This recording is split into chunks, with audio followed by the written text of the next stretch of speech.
কেকের বক্স অনেক সময় আমাদের কাছে কিন্তু অ্যাভেলেবেল থাকে না, বিশেষ করে হাইট কেক বা টায়ার কেকের বক্সগুলো।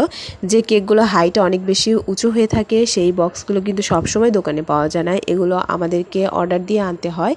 আর আমরা যারা মফস্বল এরিয়াতে কাজ করি তারা অনেকেই জানি যে সবসময় হাইট কেকের বক্সগুলো দোকানে অ্যাভেলেবেল থাকে না, আর থাকলেও সেটা অনেক বেশি দাম নেয় এরা। তো আমি অনেক ঘাটাঘাটি করে একটা বুদ্ধি বের করেছি। আমরা যে বক্সগুলো দোকান থেকে কিনে নিয়ে আসি সেগুলো কিন্তু আর্ট পেপার দিয়ে বানানো হয়, আর এই আর্ট পেপারগুলো লাইব্রেরিতে কিন্তু অ্যাভেলেবেল। তো আমি এই একটা আর্ট পেপার দিয়ে 3 তলার যে কেকটা সেই কেকটার বক্সটা রেডি করে নিচ্ছি। আমি প্রথমে যে কেক মোল্ডে কেকটা বেক করেছি সেই কেক 3টা পরপর বসিয়ে একটা আনুমানিক হাইট হিসাব ধরে একটু কিছুটা বড় নিয়ে সেই মাপে আমি আজকে বক্সটা তৈরি করব। তো আমার এখানে বক্সের চারপাশের মাপ, এক পাশে ছিল 12 ইঞ্চি আর এক পাশে ছিল 10 ইঞ্চি। আমি এখানে 3 পাউন্ড ওজনের একটা বোর্ড ব্যবহার করেছি। প্রথমে আমি সেই বোর্ডের মাপটা দিয়ে চারপাশটায় ড্র করে নিয়েছি, আপনারা হয়তো দেখেই বুঝতে পারছেন। আসলে এই জিনিসটা আপনাদেরকে দেখে নিয়ে বুঝতে হবে, তারপরে যদি কোনো অংশ আপনারা না বুঝতে পারেন তাহলে অবশ্যই সেটা কমেন্ট করে জানাবেন। আর স্কেল দিয়ে কিন্তু আমি লম্বালম্বি করে দাগ দিয়ে নিয়েছি, এতে আমার কাজ করতে বেশি সুবিধা হবে। স্কেলের দাগ বরাবর ভাঁজ দিয়ে নিচ্ছি।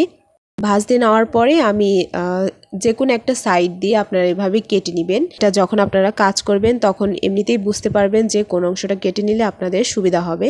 আসলে আমরা যারা ছোটোখাটো বিজনেস করি, বিশেষ করে হোম বেকারস, আমাদেরকে অনেক কিছুই করে নিতে হয় ইমিডিয়েটলি। তবে এভাবে কাজ করতে কিন্তু অনেক বেশি সুবিধা হয়, কারণ আমি বুঝতে পারি আমার কত ইঞ্চি বা কত ইঞ্চি হলে আমার কেকের বক্সটা পারফেক্ট হবে। আমি সেইভাবে বক্সটা সবসময় রেডি করি।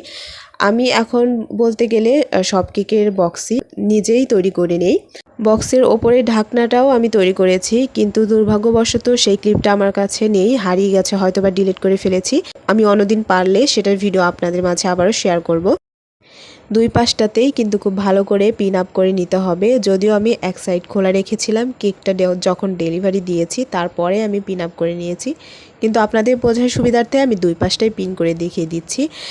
আর আমি কোন কেকটা ডেলিভারি করেছিলাম এর মধ্যে সেটাও আপনাদের সাথে শেয়ার করছি। তো আমার আজকের ভিডিওটা এই পর্যন্তই। আপনাদের কেমন লাগলো অবশ্যই কিন্তু সেটা কমেন্ট করে জানাবেন।